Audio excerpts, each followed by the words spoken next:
د طالبانو ترمنځ د نجونو محصلینو د پوهنتونونو د بندېدو په تړاو د دوی ترمنځ ډېر لوی واټن پیدا شوی.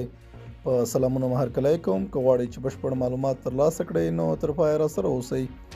کله چې د طالبانو د لوړو زده کړو وزارت اعلان وکړ چې د نجونو پوهنتونونه به تر امر ثاني پورې بند وي، نو ډېری طالبانو د ملا هیبت الله د دې امر په اړه کلک غبرګون وښود او ویل کېږي چې ځینې مشران غواړي چې د ملا هیبت الله دا پرېکړه بدله کړي، که نه ډېر ژر به پرې مولوي یعقوب او شیخ حقانی کودتا وکړي.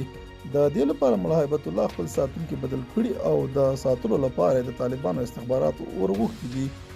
دا هم ویل شوي چې ملا برادر او مولوي یعقوب به پټ ملاقات د دې لپاره کړی وي، که چیرې د اسلامي امارت مشر ملا هیبت الله خپله دا خبره بیرته وانخیسته نو ډېر غټ نقصان به وکړي.